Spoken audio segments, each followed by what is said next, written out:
Donat, donat. Donatnya, Kak. Donat. Donatnya, Kak. Donat. Ini enak loh. Kak, dibeli Kak donatnya? Kue. Kuenya, Pak. Kue. Pak, dibeli donatnya? Ini enak banget loh, Pak. Kasihan, Pak, buat biaya sekolah.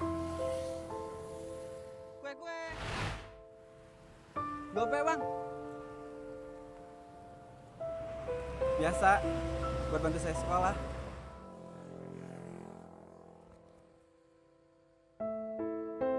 Bentar, Bang. Kuenya belum dipilih. Katanya buat bantu sekolah. Kalau kamu mau sukses, jangan pernah minta dikasihani customer.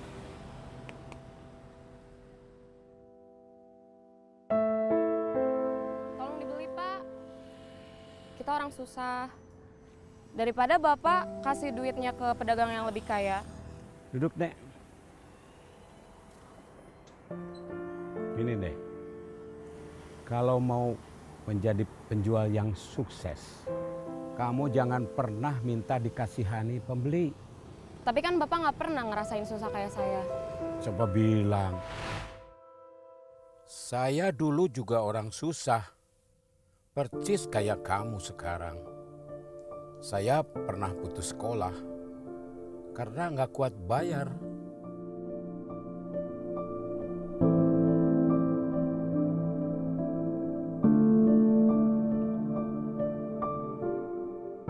Katanya buat bantu sekolah.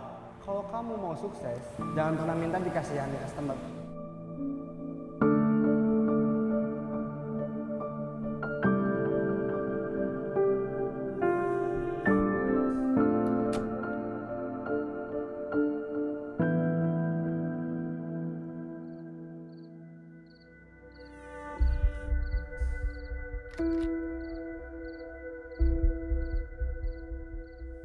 Saya juga sempat mengasihani diri sendiri, nyalahin lingkungan, bahkan mungkin nyalahin Tuhan.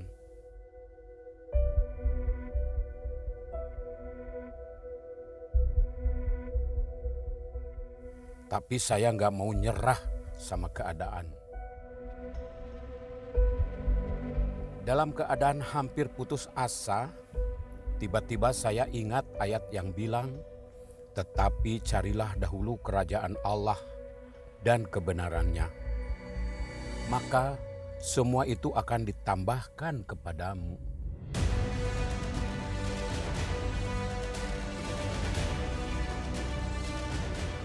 Kalau kita udah ngutamain Tuhan, masa sih dia nggak nolong kita?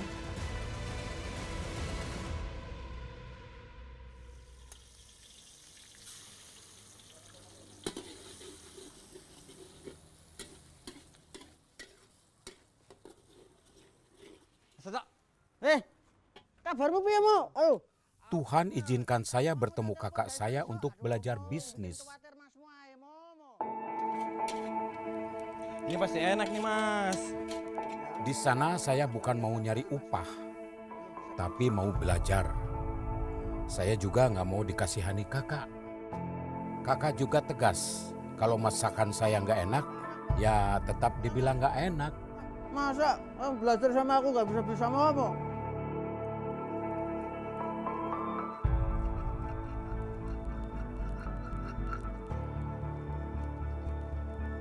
Ini kamu nguleknya kok sampai belepetan gini toh, Mo.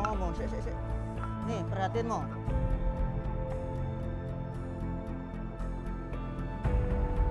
Gak enak, Mo.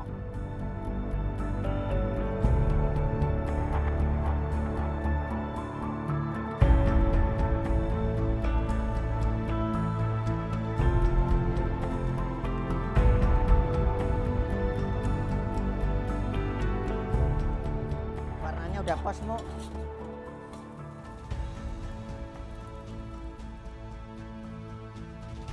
Nah, Mo, nasi gorengmu enak tenan, Mo. Hingga suatu hari, saya dapat restu dari kakak untuk buka bisnis sendiri.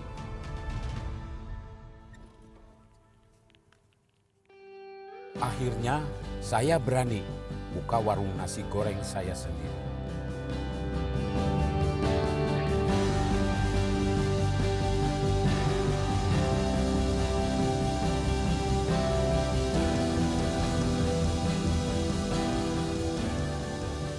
Membuka usaha baru tidaklah mudah. Tuhan mengizinkan saya ngalamin sepi pembeli.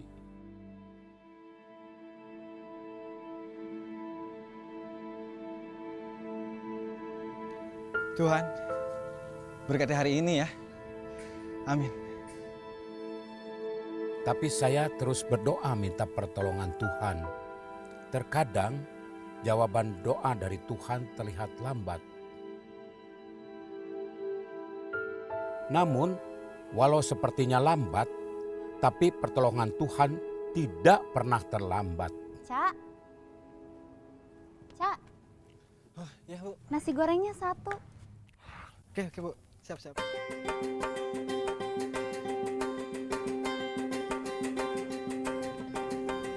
Ini uangnya, Cak. Ya, makasih. Makasih. Ini nasinya Bu. Sejak hari itu, Makasih ya Bu. ibu itu sering membeli di warung saya. Dan pembeli saya tambah banyak. Mungkin gara-gara ibu itu. Cak, mau jualannya tambah laris enggak? Di malam yang lain, ibu itu kembali datang dengan sebuah kejutan. Dia menawarkan saya untuk berjualan di depan tokonya tanpa saya harus membayar sewa.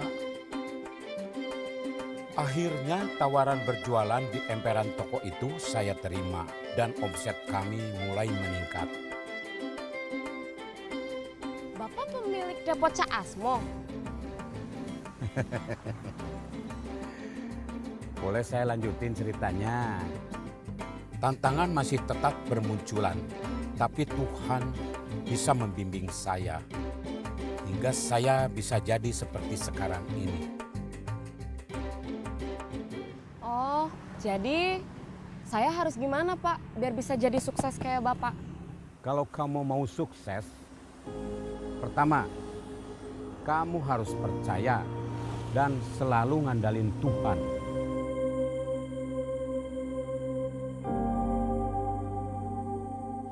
Donat, boleh silakan donatnya. Kedua, jangan mengharapkan belas kasihan manusia, terutama kepada pembelimu. Ketiga, jangan pernah menyerah. Seberapa sulit pun situasinya, jangan pernah berputus asa dan tetap percaya sama Tuhan. Karena pertolongannya akan selalu muncul tepat pada waktunya.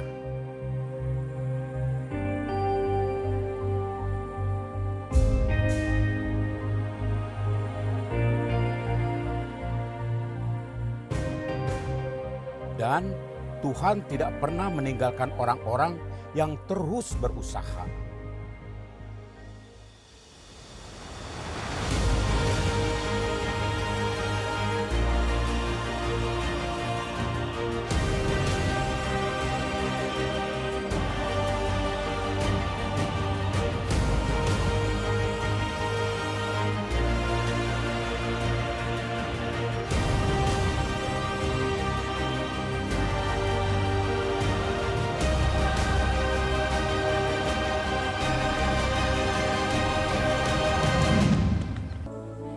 Suatu kali di sebuah meeting tempat kakak saya bekerja, sang bos bertanya kepada stafnya, tanah apa di muka bumi ini yang paling kaya menurut kalian? Dan jawabannya beragam. Ada yang menjawab tanah tambang batu bara, ada juga menjawab tanah yang mengandung minyak bumi di dalamnya, ada juga yang menjawab tanah yang ada emasnya. Dan semua jawaban itu salah. Tanah yang paling kaya di muka bumi ini adalah makam atau tanah kuburan 1x2 meter. Kenapa? Karena di dalam tanah itu terkubur banyak sekali ide-ide hebat, potensi-potensi dan kapasitas-kapasitas yang besar yang belum sempat diwujudkan oleh sang pemilik selama dia masih hidup. Saudara, Tahukah saudara bahwa manusia itu diciptakan begitu sempurna, lengkap dengan segala potensi dan kapasitas yang Tuhan taruh dalam kita. Mari kita baca sama-sama dari Mazmur 139 ayat 13 sampai 16. Sebab engkaulah yang membentuk buah pinggangku, menenun aku dalam kandungan ibuku. Aku bersyukur kepadamu oleh karena kejadianku dahsyat dan ajaib. Ajaib apa yang kau buat dan jiwaku benar-benar menyadarinya. Tulang-tulangku tidak terlindung bagimu ketika aku dijadikan di tempat yang tersembunyi dan aku direkam di bagian-bagian bumi yang paling bawah. Matamu melihat selagi aku bakal anak dan dalam kitabmu semuanya tertulis hari-hari yang akan dibentuk sebelum ada satu pun daripadanya.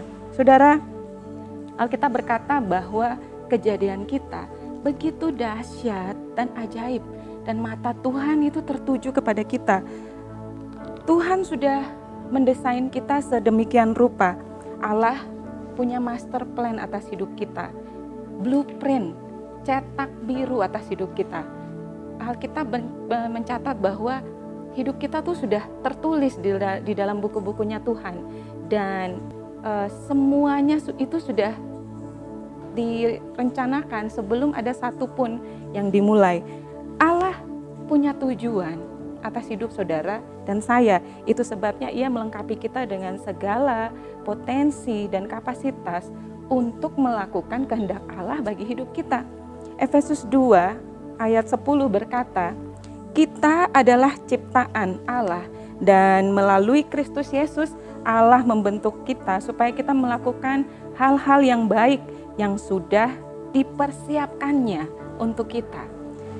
Masalahnya adalah kita nggak tahu sampai berapa lama masa hidup kita, kapan berakhirnya. Segala sesuatu di bumi ini itu ada masa hidupnya, tidak ada yang kekal, saudara. Contohnya tumbuhan, binatang, itu semua ada masa hidupnya. Makanan, minuman, obat-obatan pun ada expired date-nya. Bagaimana dengan benda mati? Meja, rumah, kursi, handphone yang saudara pegang, itu semua adalah benda-benda mati yang mengalami penyusutan atau penurunan nilai. Maksudnya akan tiba masa di mana akan termakan oleh usia dan waktu dan akhirnya berhenti berfungsi. 1 tahun terakhir ini saya kehilangan banyak orang yang saya kenal dan saya kasihi. Ada yang berumur 25 tahun, ada yang berumur 50-an tahun, ada juga yang berumur sekitar 70-an tahun. Alkitab mencatat di Mazmur 90 ayat 10 berkata, masa hidup kami 70 tahun dan jika kami kuat 80 tahun. Kita tidak pernah tahu masih berapa lama kita hidup, dan pertanyaannya, apakah selama kita hidup ini kita sudah maksimal dengan hidup kita? Apakah kita sudah menggunakan semua potensi dan kapasitas yang Allah taruh dalam hidup kita dengan maksimal, sungguh-sungguh melakukan kehendak Allah dalam hidup kita? Bagaimana dengan ide-ide kecil dan besar yang saudara punya? Apakah itu sudah sempat diwujudkan?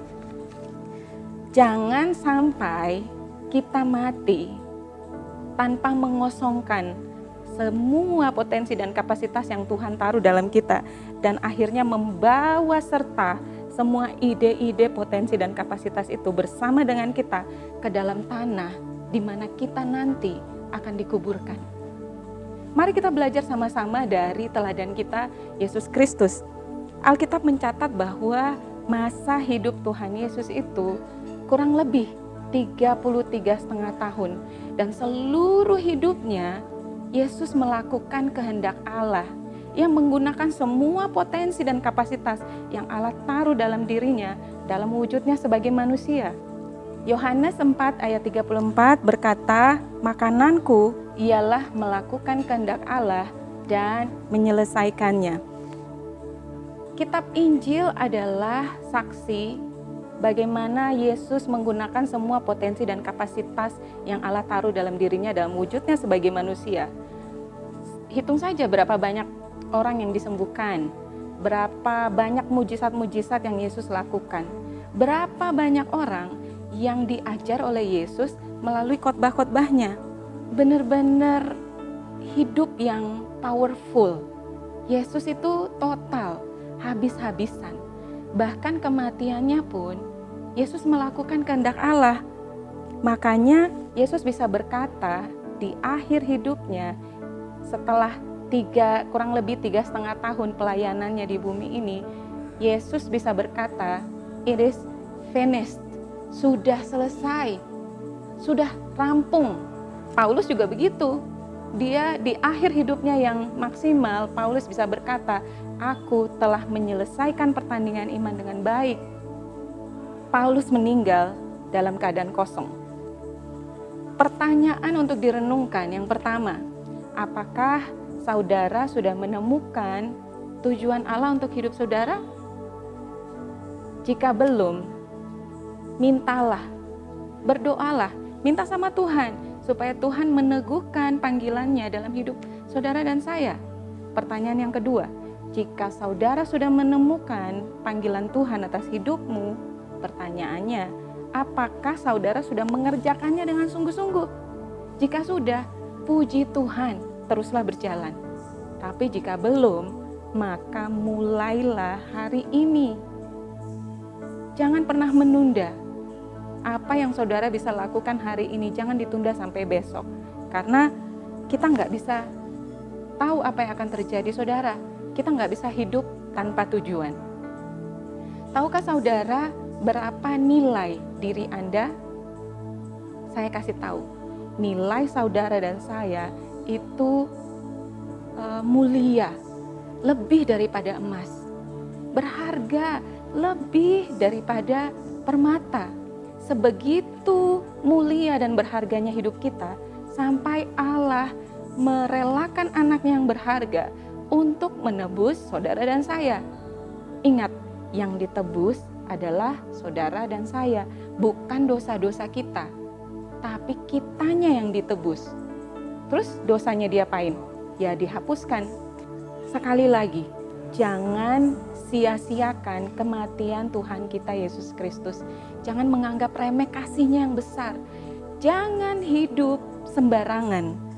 Selagi kita masih hidup dan kita nggak pernah tahu kapan waktu kita akan selesai, maka hiduplah maksimal. Pakai semua potensi, kapasitas yang besar yang Tuhan taruh dalam hidupmu. Semua ide-ide yang hebat itu pakai, gunakan, wujudkan mumpung kita masih hidup untuk melakukan kehendak Allah dalam hidup saudara dan saya. Supaya nanti pada akhirnya ketika waktu kita sudah selesai dan kita kembali ke rumah Bapa, kita pergi dalam keadaan kosong. Sama seperti ketika kita datang ke bumi ini juga dalam keadaan kosong. Dan pada akhirnya saudara dan saya bisa berkata, saya telah menyelesaikan pertandingan. Sudah selesai.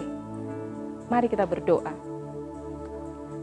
Bapa di surga, kami bersyukur Tuhan untuk hari ini, dan aku berdoa untuk semua wanita-wanita Deborah, wanita-wanitanya Allah yang mendengarkan firman Tuhan hari ini. Aku berdoa Tuhan, biar mereka menemukan panggilan Allah dalam hidup mereka.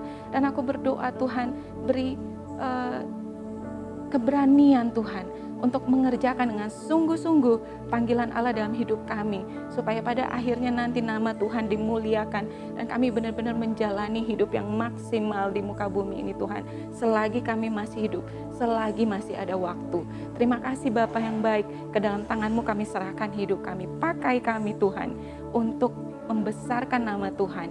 Di dalam nama Tuhan Yesus Kristus kami berdoa dan bersyukur, haleluya, amin.